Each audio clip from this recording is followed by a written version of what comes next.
வணக்கம். Welcome to கதை திரட்டு. இந்த வீடியோவில் நம்ம என்ன கதை கேட்க போகிறோம்னா, எழுத்தாளர் பிவிஆர் அவர்கள் எழுதிய ஓடும் மேகங்கள் கதையின் 13வது பகுதி. நம்ம சேனலை இதுவரைக்கும் சப்ஸ்கிரைப் பண்ணாதவங்க சப்ஸ்கிரைப் பண்ணுங்க. பக்கத்தில் இருக்கிற பெல் ஐக்கானை கிளிக் பண்ணி ஆல்ங்கிற ஆப்ஷனை ப்ரெஸ் பண்ணுங்க. ஸோ தட் நான் போடுற கதைகளை உடனுக்குடனே நீங்கள் கேட்கலாம். வாங்க கதைக்குள்ளே போகலாம்.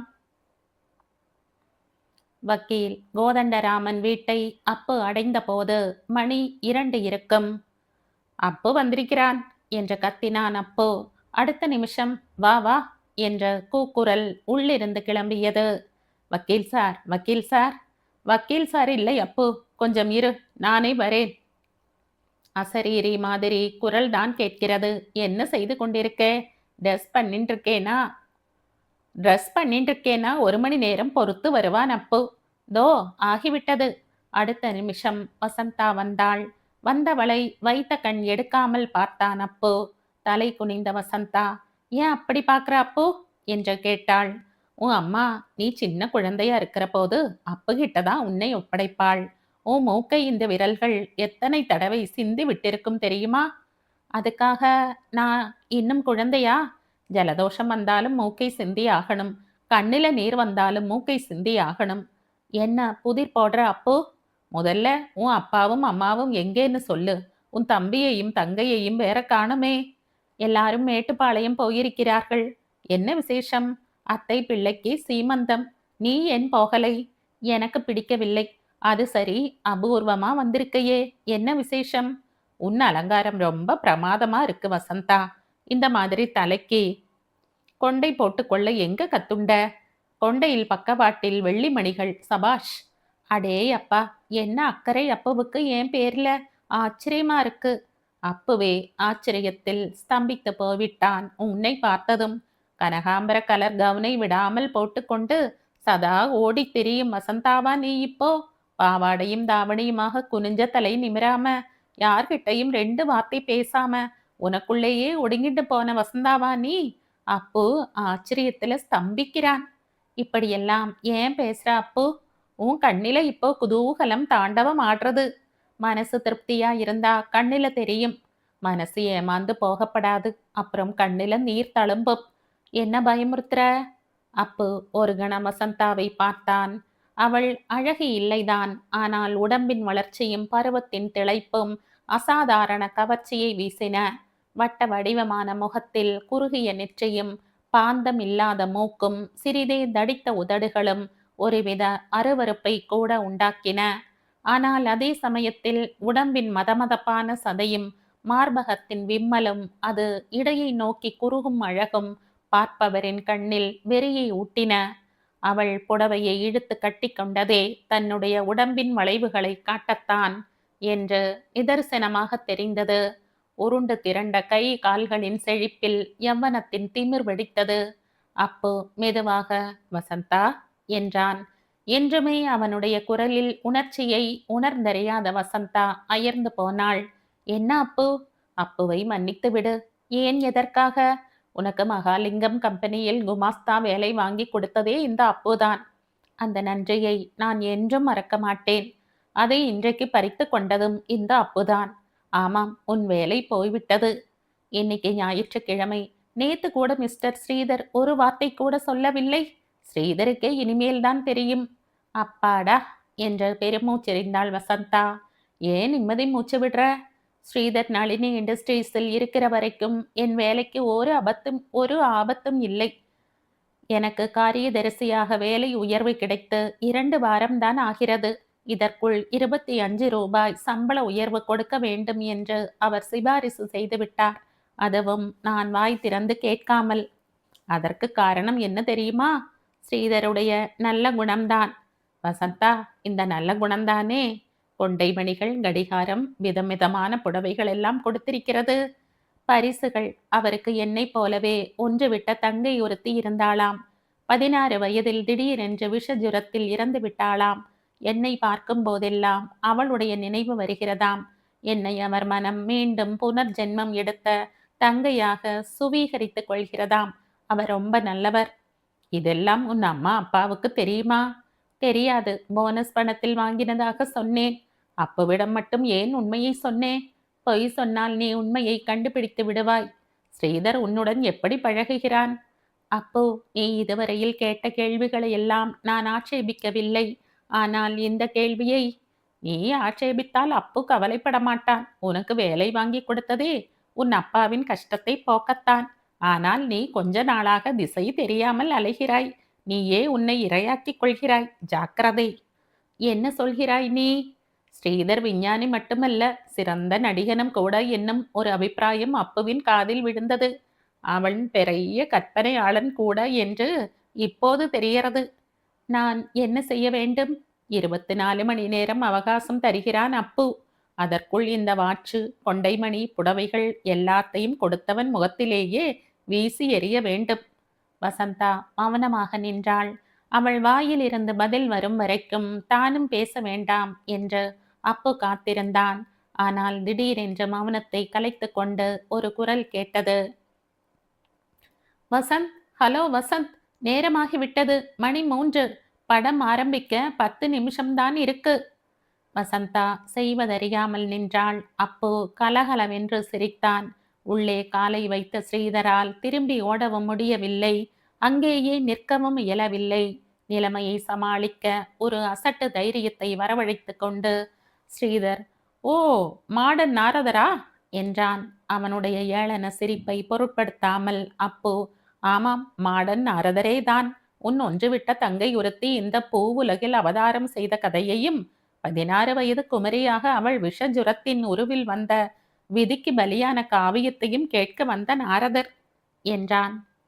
அப்புவை லட்சியம் செய்யாமல், போவோமா வசந்தா என்று கேட்டான் ஸ்ரீதர். என்னை மன்னித்து விடுங்கள் மிஸ்டர் ஸ்ரீதர் என்ற வசந்தா அடுத்த கணம் கை கடிகாரத்தையும் கொண்டை மணிகளையும் கழற்றி நீட்டினாள். பிறகு, இதையெல்லாம் வாங்கிக் கொள்ளுங்கள், 4 புடவைகளையும் நாளைக்கு தருகிறேன் என்றாள். இது என்ன பைத்தியக்காரத்தனம் என்ற ஸ்ரீதர், அப்போ நீ இதுவரையில் எத்தனையோ தடவை என் விஷயத்தில் தலையிட்டு விட்டாய். கோழியை அடிக்க குண்டாந்தடி தேவை இல்லை என்பதை மறக்காதே என்றான். அப்பு சிரித்தான். பிறகு வசந்தாவை பார்த்து, இவன் ஏன் நின்றான் தெரியுமா? புடவைகளும் இப்போதே வேண்டுமாம். உள்ளே போய் உன் பழைய புடவையை கட்டிக்கொண்டு இவன் கொடுத்ததையெல்லாம் கொண்டு வா என்றான். வசந்தாவும் தலை குனிந்து கொண்டே சென்றாள். அவள் போவதையே பார்த்து நின்ற ஸ்ரீதர் அப்புவின் பக்கம் திரும்பினான். ஏன் ஸ்ரீதர், என்னை பார்த்து முறைக்கிற? மகாலட்சுமி மாதிரி நளினி இருக்கிறாள். உன்னை மேதை என்று புகழ்கிறாள். உன் மீது அன்பும் அபிமானமும், ஏன் காதலே கொண்டிருக்கிறாள். அவளை விட்டுவிட்டு உன் மிருகவெறிக்கு இறை தேட கழுகு போல ஏன் வீணாக அலைகிறாய்? நீ மதிப்பும் மானமுமாக வாழ்கிறாய் என்று தெரிந்தால்தான் நளினியின் ஆசையை மகாலிங்கம் ஐயாவும் மாமியும் நிறைவேற்றி வைப்பார்கள். ஸ்ரீதர் ஸ்தம்பித்து நின்றான். அப்போ என்ன சொல்கிறான்? வசந்தாவை பார்க்க வந்ததே நளினியை காப்பாற்றத்தானா? அவனுடைய போக்கை மாற்றத்தானா? அப்புவை நம்பலாமா? சீக்கிரம் இங்கிருந்து போ, அப்போ சமாளித்துக் கொள்வான் என்றான் அப்போ. அடுத்த கணம் ஸ்ரீதர் அவசர அவசரமாக வெளியேறினான். வசந்தா பரிசு பொருள்களுடன் திரும்பிய போது அப்பு நிதானமாக, எல்லாவற்றையும் அப்புகிட்ட கொடு, பறந்து போன கழுகிடம் சேர்த்து விடுவான் என்றான். என்னுடைய வேலை என்று கெஞ்சினாள் வசந்தா. இன்னைக்கே மகாலிங்கத்திடமும் நளினியிடமும் அப்பு அதை பற்றி பேசி நல்ல விதமான முடிவை ஏற்பாடு செய்வான். ஸ்ரீதர் வீட்டை நோக்கி விரைந்தான். அப்புவின் வார்த்தைகள் அவனுடைய காதில் இன்னும் ரீங்காரம் செய்தன. உண்மையிலேயே நளினி அவனை காதலிக்கிறாளா? அப்படியானால் இதுவரையில் ஏன் அவள் வாய் திறந்து அவனிடம் சொல்லவில்லை? எத்தனையோ நாள் அவனும் அவளும் ஏரிக்கரையிலும் நந்தவனத்திலும் என்னவோ பேசியிருக்கிறார்கள். அழுக்காமல் சலிக்காமல் மேல் நாட்டு அனுபவங்களை பரிமாறிக்கொண்டிருக்கிறார்கள். நளினி இண்டஸ்ட்ரீஸின் எதிர்காலம் எப்படி சிறந்து மகோன்னதமாக விளங்க வேண்டும் என்று அவள் தன் ஆசையை வெளியிட, அதற்கு என்ன செய்ய வேண்டும், எப்படி செய்ய வேண்டும் என்று ஸ்ரீதர் உபாயங்கள் சொல்லியிருக்கிறான். குன்னூர் செல்கையில் நளினி அவனிடம் குத்தலாக பேசினாள், நையாண்டி செய்தாள். ஏன் அப்படியெல்லாம் நடந்து கொண்டாள்? அவனுடைய பொறுமையையோ சகிப்பு தன்மையையோ சோதிக்கவா? அவள் மீது அவனுக்குள்ள ஆசை மனதில் எவ்வளவு தூரம் பதிந்திருக்கிறது என்பதை அறிந்து கொள்ளவா? ஆனால் நளினி ஏன் தன் மனதை இன்னும் வெளியிடவில்லை? மனம் குழம்பினாலும் அதே சமயத்தில் அது திருப்தியில் திளைத்திருந்தது. எப்படியாவது அவளை மயக்கியாவது அவளை கல்யாணம் செய்து கொள்ள வேண்டும் என்று அவன் துடிதுடித்துக் கொண்டிருந்தான். நளினி மனைவியானால் அவன் நாளைக்கே நளினி இண்டஸ்ட்ரீஸில் ஒரு டைரக்டர் ஆகிவிடுவான். சில வருஷங்களில் மேனேஜிங் டைரக்டரும் அவன்தான். அதன் பிறகு தென்னிந்தியாவில் பெரிய தொழில் அதிபர்களில் அவனும் ஒருவன்தான். நளினி அவனுடைய எதிர்கால சுபிட்சத்துக்கு இன்றியமையாத கருவி. மனைவி ஸ்தானத்தில் அவளை வைத்துவிட்டு அதற்கு கொடுக்க வேண்டிய மதிப்பையும் சுக சௌகரியங்களையும் அளித்து விட்டால் நளினி அவனுடைய பாதையில் குறுக்கிட மாட்டாள்.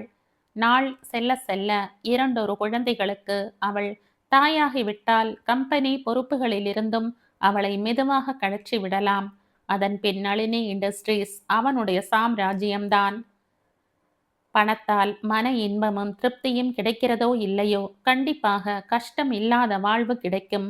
சமூகத்தில் ஒரு அந்தஸ்தும் கிடைக்கும். ஸ்ரீதரின் மனம் நிலை கொள்ளாமல் அலைய அவனுடைய கால்கள் விரைந்தன. ஜெயலட்சுமி கண் திறந்தாகிவிட்டது. ஏன் கட்டிலில் உட்காரவும் ஆரம்பித்து விட்டாள். இன்னும் ஒரு வாரத்தில் பூரண குணமடைந்து பழைய ஜெயா மாமியாக வளைய வருவாள். அதற்குள் நளினியை தனியாக பார்த்து தன் உள்ளத்தை திறந்து காட்டிவிட வேண்டும். அவளாக தன் அன்பையும் காதலையும் வெளியிடாமல் இருப்பதற்கு காரணம் அவளுடைய பெண்மையாகத்தான் இருக்க வேண்டும்.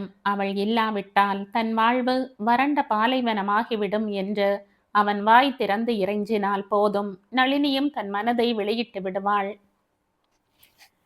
ஸ்ரீதர் திடீரென்று நின்றான். இவ்வளவு தூரம் அவனுடைய மனம் கற்பனையில் மூழ்கியதற்கு யார் காரணம்?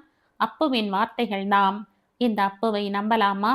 அவனை வசந்தா வீட்டில் இருந்து வெளியேற்ற அப்பு செய்த சூழ்ச்சியா?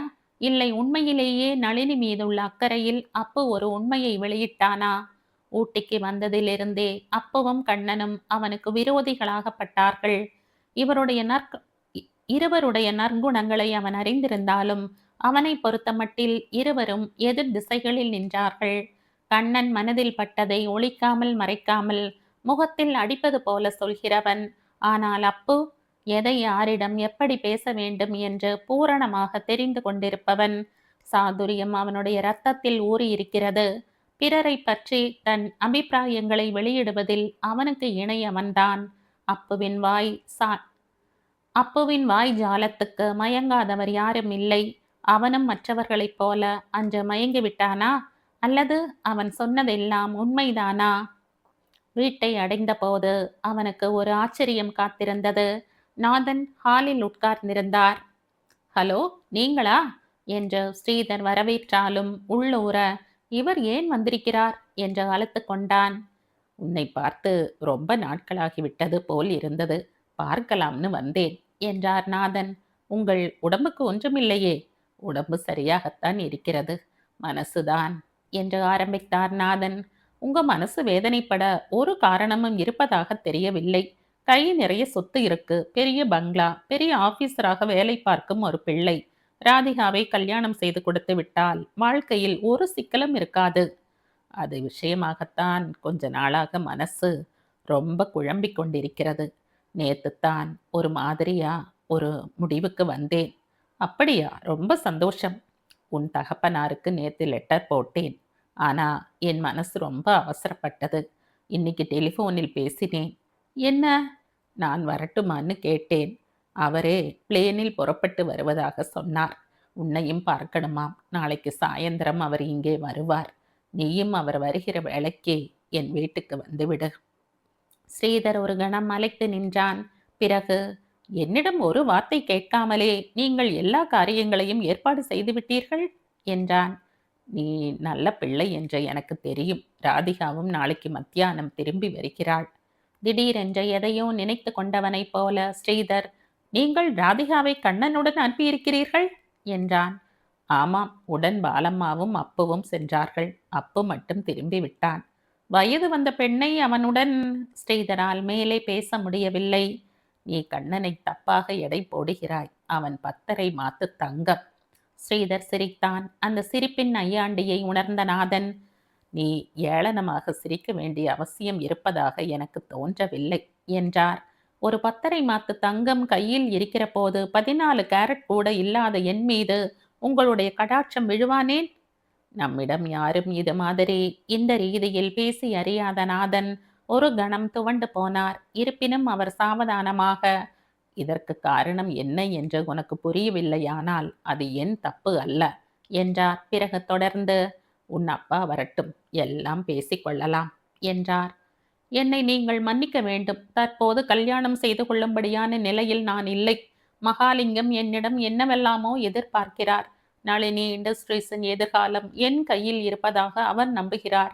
அந்த நம்பிக்கையை நான் என் கல்யாணத்தால் தகர்த்தெறிய விரும்பவில்லை. அடுத்த கணம் நாதன் எழுந்தார். என்ன பேசுவது என்று அவருக்கு புரியவில்லை. ஸ்ரீதரும் மௌனமாக நின்றான். குட் ஆஃப்டர்நூன் சார், நீங்கள் இங்கேயா இருக்கிறீர்கள்? அப்போ ஹாலில் குதித்தான். கையில் ஒரு பெரிய பொட்டணம் இருந்தது. அப்போவை பார்த்தாரே தவிர நாதனால் ஏதும் பேச முடியவில்லை. என்ன மாமா பார்க்கிறீர்கள்? இந்த பொட்டணம் என்னது, எங்கிருந்து வருகிறது என்று கேட்கிறீர்களா என்று அப்போ கேட்டுவிட்டு ஸ்ரீதரை பார்த்து புன்முறுவல் பூத்தான். அவர் ஒன்றும் கேட்கவில்லை. நீ உன் காரியத்தை பார் என்றான் ஸ்ரீதர். அப்போ தன் காரியத்தை முடிக்கத்தான் வந்திருக்கிறான் ஸ்ரீதர் என்று தொடர்ந்த அப்போ, மாமா, இந்த பொட்டணத்தில் 4-5 புடவைகளும் ரவிக்கைகளும் இருக்கின்றன. ஒரு கொண்டை மணியும் ரிஸ்ட் வாட்சும் பாக்கெட்டில் இருக்கு என்றான். டேய் என்று கத்தினான் ஸ்ரீதர். பிறகு, உன் உடம்பில் எலும்புதான் இருக்கு, அதையும் இல்லாதபடி செய்து விடுவேன் என்றான். அப்புவின் எலும்பு மேல ஆசை வைக்கிறவன் நீ ஒருவன்தான். ஊட்டியில் இருக்கிற நாய்கள் கூட அப்புவின் எலும்பை கண்டு துரத்தியதில்லை. நான் வருகிறேன் ஸ்ரீதர், அப்ப நான் புறப்படுகிறேனடா என்றார் நாதன். இருங்கள் மாமா, அப்புவும் கூட வருகிறான். இதெல்லாம் ஸ்ரீதர் வக்கீல் கோதண்டராமன் பெண் வசந்தாவுக்கு தன் ஆசையை தீர்த்து கொள்ள காணிக்கையாக கொடுத்த சாமான்கள். அப்போதான் திருப்பி கொடுக்க ஏற்பாடு செய்தான். இந்த ஸ்ரீதர், எல்லாவற்றையும் லாண்டரியில் போடு. வேறு யாராவது பெண் எதிர்பட்டால் கொடுக்கலாம். நாதன் 2 அடி நடந்தார். டேய் என்று கருவினான் ஸ்ரீதர். கடைசியாக வெளியேறும் முன் சிரித்து கொண்டே அப்போ, ஸ்ரீதர், நளினியை பற்றி வசந்தா வீட்டில் சொன்னதையெல்லாம் மறந்துவிடு.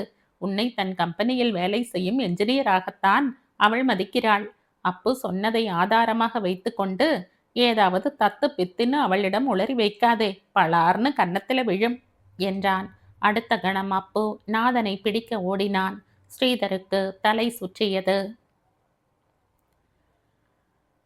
கண்ணா, இந்த ரயில்ல நான் எத்தனை தடவை பிரயாணம் செய்திருக்கேன் தெரியுமா என்று ஆரம்பித்தாள் ராதிகா. சென்னையிலிருந்து ஊட்டிக்கு போகிறவர்கள் நீலகிரி எக்ஸ்பிரஸில் போய்த்தானே ஆக வேண்டும் என்ற கண்ணன் எதிரில் ராதிகாவுக்கு பக்கத்தில் இருந்த பாலம்மாவை ஒரு தடவை பார்த்துவிட்டு கேட்டான். ராதிகாவும் பாலம்மாவை பார்த்தாள். டேராடூனில் குமார் அவளுக்கென்று அளித்த கம்பளி போர்வையை 4ஆக மடித்து பலகையின் மீது விரித்து கொண்டிருந்தாள் அவள். பாலம்மா, படுத்துக்கொள்ளப் போகிறாயா? ஆமாம் ராதி. ஊட்டியில் ராத்திரி 10 மணிக்கு தூங்குகிறவளுக்கு 8:30 மணிக்கு கண்ணை சுழற்றுகிறது என்று சிரித்தான் கண்ணன். முடிந்தால் வீட்டில் 7:30 மணிக்கே படுக்கையை விரிப்பாள். அப்படி தூங்க நானும் அப்பாவும் எங்கே விடுகிறோம் என்றாள் ராதிகா. பாலம்மா, ஏன் இந்த கம்பளியை விடாப்பிடியாக விரித்து கொள்கிறே? தினமும் குளிர் கூட இல்லையே. ஊட்டி குளிர்ல பாலம்மா கிழிந்த புடவைகளைத்தான் 4ஆகவோ 8ஆகவோ மடித்து கொள்கிறது வழக்கம் என்ற ராதிகா. குமார் கொடுத்திருக்கிறானோ இல்லையோ, அதனால விஜயவாடா உஷ்ணமாக இருந்தாலும் கவலை இல்லாமல் கம்பளியை உபயோகிக்கிறாள் என்று சொல்லி சிரித்தாள். கண்ணனும் ராதிகாவும் மாறி மாறி பேசியதை கேட்டு பாலம்மா சிரித்தாளே தவிர பதில் ஏதும் சொல்லவில்லை. அன்றுதான் டில்லியில் இருந்து வந்து ராதிகா கண்ணனை சென்னையில் சந்தித்த ஜூலி ஜன்னல் ஓரமாக உட்கார்ந்திருந்தாள்.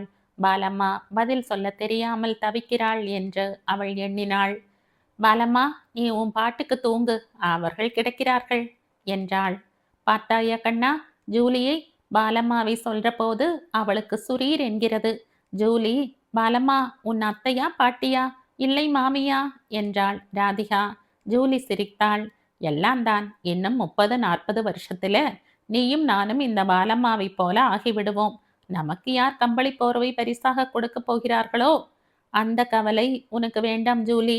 நான் நாளைக்கே வாங்கி ஏர் டைட்டா பேக் பண்ணி வைக்கிறேன். உன் சதாபிஷேக தண்ணிக்கு உடைத்து எடுத்துக்கொள்.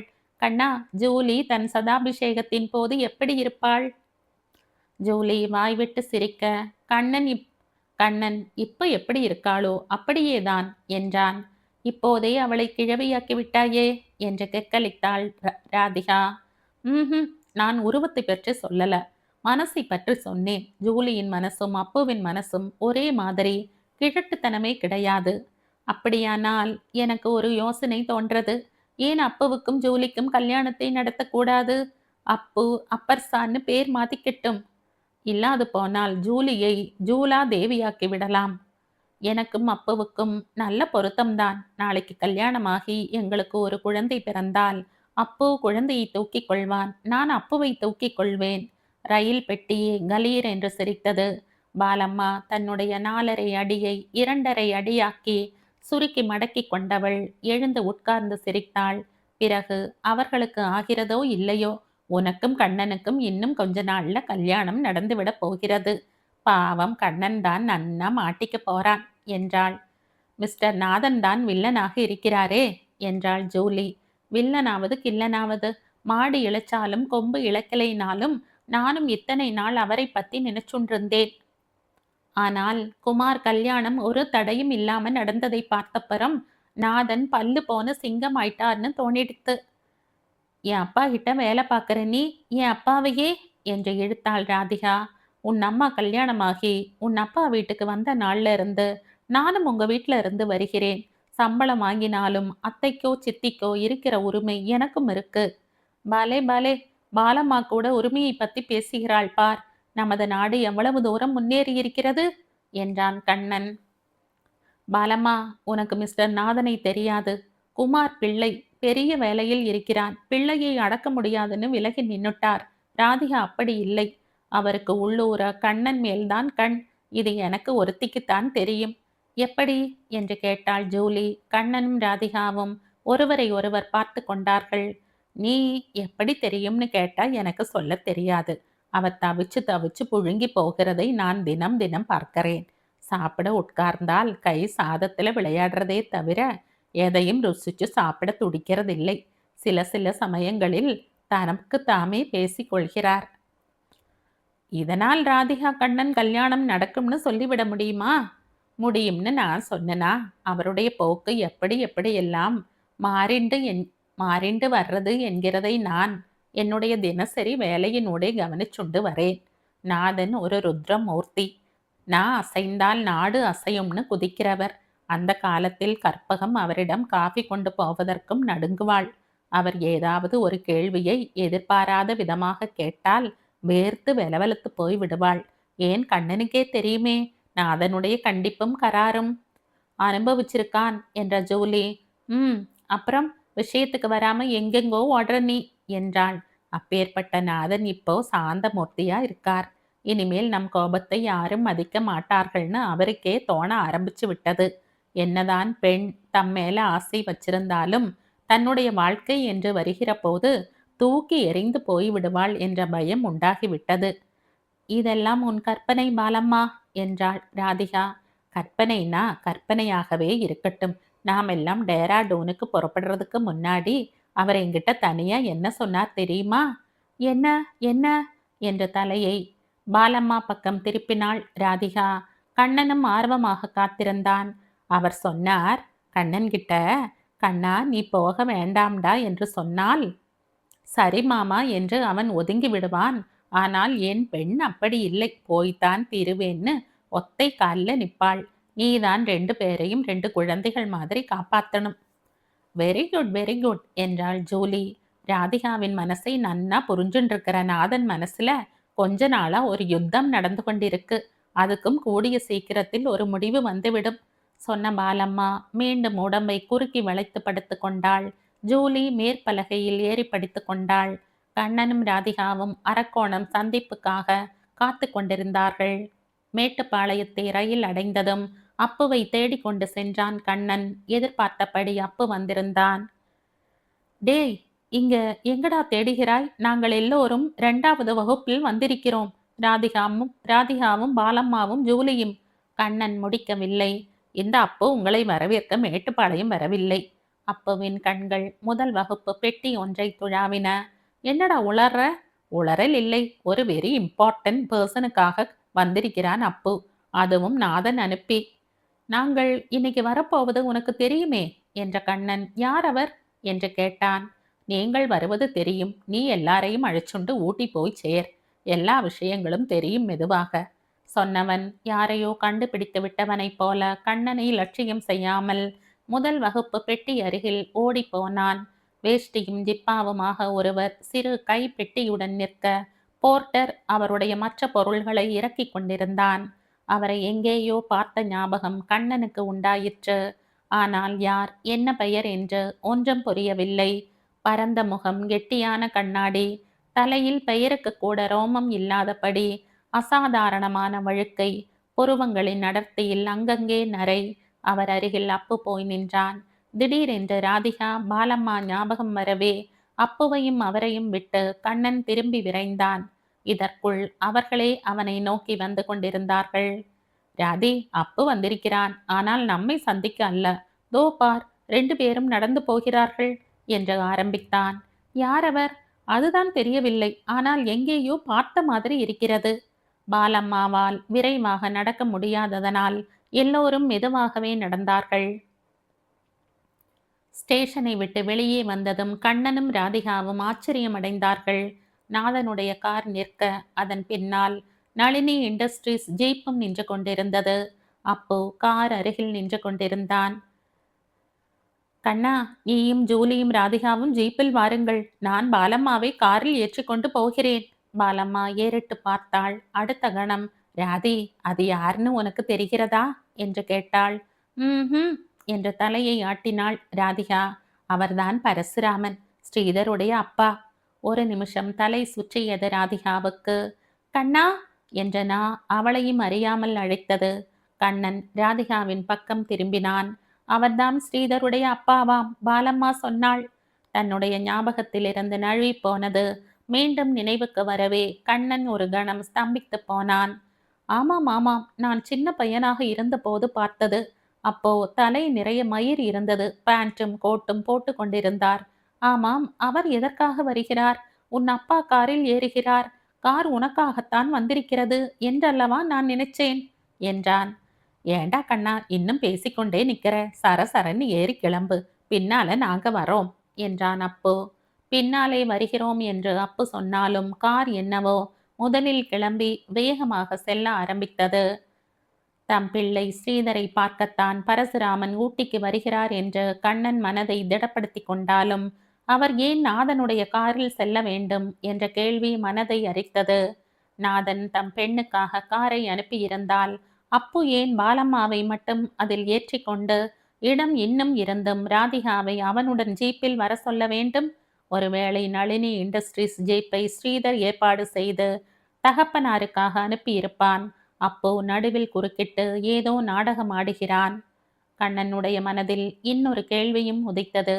ஸ்ரீதர் ஜீப் ஏற்பாடு செய்திருப்பான் என்றால் ஏன் மேட்டுப்பாளையத்துக்கு வந்து தந்தையை சந்திக்க வரவில்லை? மௌனமாக சிந்தித்து கொண்டே வந்த கண்ணனிடம் ஜீப் கல்லாறு தாண்டியதும் ராதிகா சொன்னாள். பாலம்மாவை எப்போது அப்பு காரில் ஏற்றி கொண்டானோ அப்போதே பரசுராமன் நம்ம வீட்டில் தான் இறங்கப் போகிறார் என்று எனக்கு தோன்றியது. ஸ்ரீதருக்கு ஏதேனும் உடம்புக்கு சரியில்லாமல் ரெட் ஹவுஸில் படுத்திருக்கிறானோ என்னவோ என்றான் கண்ணன். அப்படி இருந்திருந்தால் அப்போ உடனே சொல்லியிருப்பான். ஏதோ முக்கிய காரணமாகத்தான் பரசுராமன் வந்திருக்கிறார். ஒருவேளை மகாலிங்கம் அவரை வரவழைத்திருப்பாரோ என்னவோ என்றாள் ராதிகா. ஜயா மாமிக்கு பைத்தியம் பிடித்தால்தான் அப்படி நடக்க முடியும் என்றான் கண்ணன். பெத்த பிள்ளையை பார்க்க தகப்பனார் வரக்கூடாதா என்று கேட்டாள் ஜூலி. 2 பேருக்கும் அதிகம் தொடர்பே கிடையாது. தம்மை மதிக்காத பிள்ளையை பார்க்க அவர் வரணும்னால் கண்ணன் எடுத்தான்.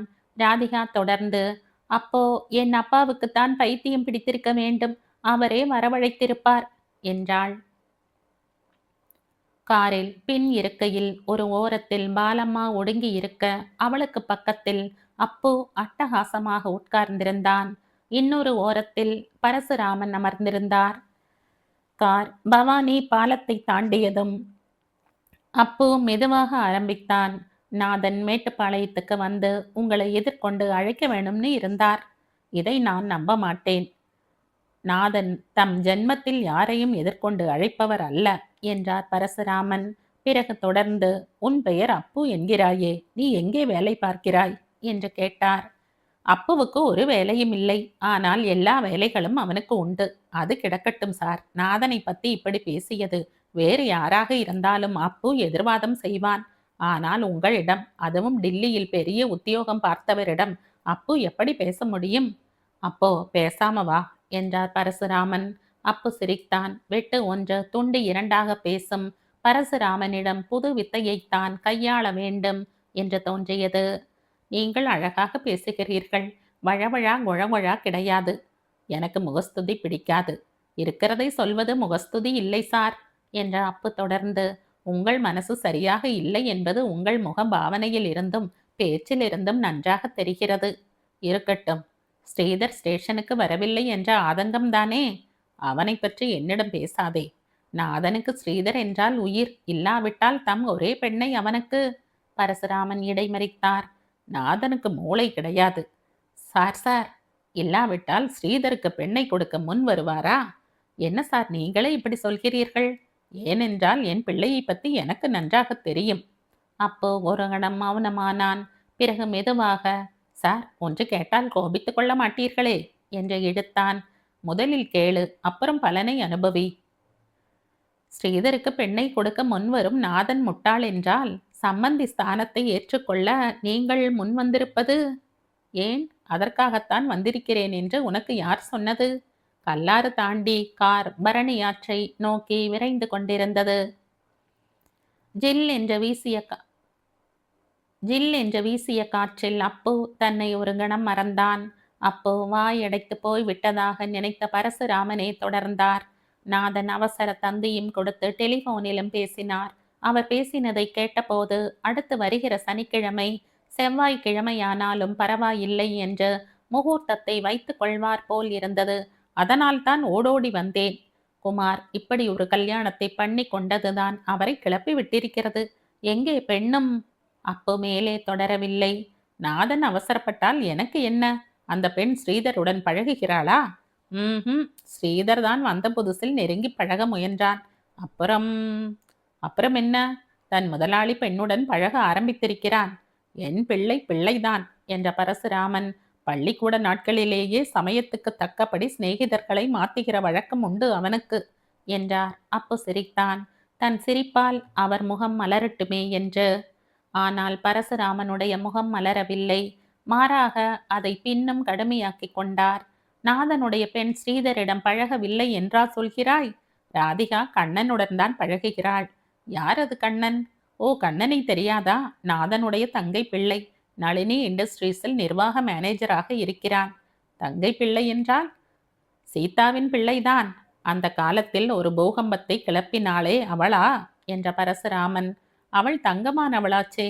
2-3 தடவை டில்லியில் அவளையும் மூத்த பிள்ளையையும் பலராமனையும் பார்த்திருக்கிறேன். கண்ணன் சீதாவின் பிள்ளைதான். அப்பா அம்மா மாதிரி இருந்தால் கண்ணன் ரொம்ப நல்லவனாக இருக்க வேண்டும். கண்ணன், ராதிகா, பாலம்மா எல்லாரும் குமாரின் கல்யாணத்துக்கு போய்விட்டு இன்றைக்குத்தான் திரும்புகிறார்கள். பின்னால் ஜீப்பில் வந்து கொண்டிருக்கிறார்கள். என்ன என்று கேட்டவர் திடுக்கிட்டார். பிறகு, அவர்களுக்காகத்தான் அப்போ இந்த கார் வந்ததா என்றார். உங்களையும் ராதிகாவையும் ஏத்தி வரத்தான் நாதன் அனுப்பினார். அப்புதான் அவர்களை ஜீப்பில் வர சொன்னான். நீ செய்கிறது சரியில்லை என்றவர், கல்யாணத்தை சீக்கிரத்தில் நடத்திவிட வேண்டும். அதற்கு நீயும் ஒத்தாசை செய்யணும் என்றார்.